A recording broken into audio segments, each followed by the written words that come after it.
Okay, so how exponential is your organization? You're going to look at a couple of exponential areas and then look at a couple of options, questions relevant to that area to see how exponential your organization actually is. So the first area is human resources and asset management. To what extent do you use full-time employees via on-demand contractors? A, we only use full-time employees. B, we use mostly full-time employees with some on-demand contractors in non-mission critical areas, for example IT. C, we use some on-demand contractors to augment mission critical areas, for example operations. D, we mostly use on-demand contractors in addition to small full-time core team. Now number 2, next question. To what extent do you leverage external resources to perform business functions? A, most business functions are handled by internal employees. B, we outsource some administrative and support functions, for example help desk. C, we outsource some mission critical functions, for example Apple. D, we emphasize agility. Even mission critical functions are outsourced as variable costs rather than fixed costs. Question number 3. To what extent do you own, rent the assets in your organization? A, we own all assets except peripheral equipment, for example photocopiers. B, we access some key equipment services on demand, for example cloud computing. C, we use on-demand assets in multiple business functions, for example shared offices as opposed to bought offices. D, we use on-demand assets even in mission critical areas, for example Foxconn. And community, let's look at our next thing is community and crowd as our next area. And the question is, to what extent do you manage interaction with your community users, partners, fans? A, we have very passive involvement with our community. For example, we use some media. B, we leverage our community for market research and other listening activities. C, we actively use the community for outreach, support, and marketing. D, the community heavily influences organization, for example, product ideas and even product development. Question 5, do you engage your community? A, no engagement beyond standard customer service, for example, our traditional CRM.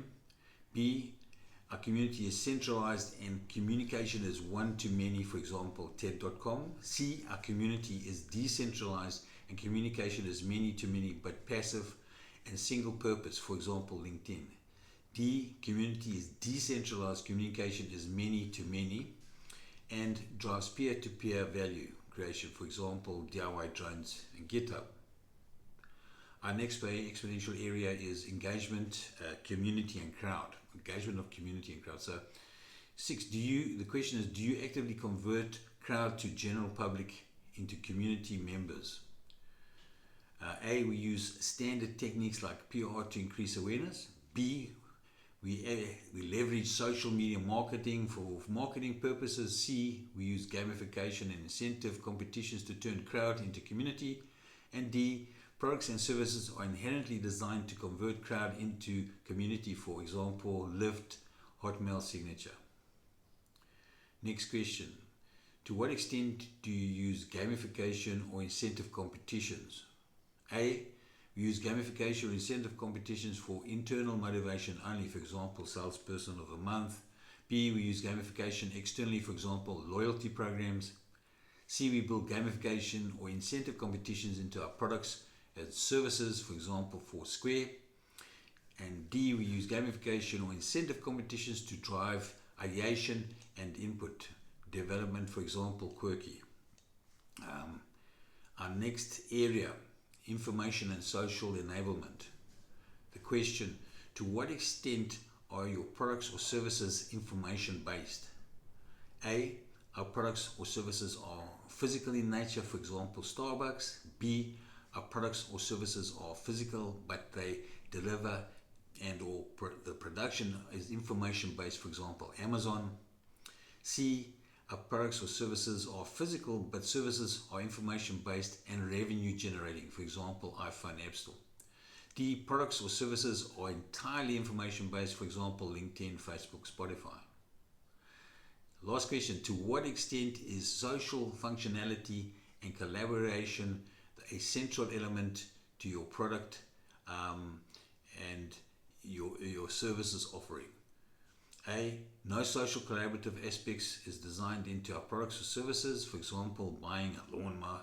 B, we have bolted social collaborative structures onto existing products or services, for example, Facebook page, Xfeed, etc.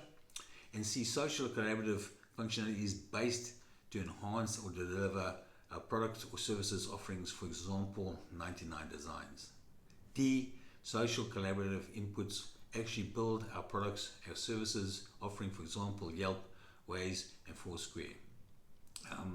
As usual, I'm John Harris from Exponential Radio, and you can get back issues on johnarthurharris.blogspot.com.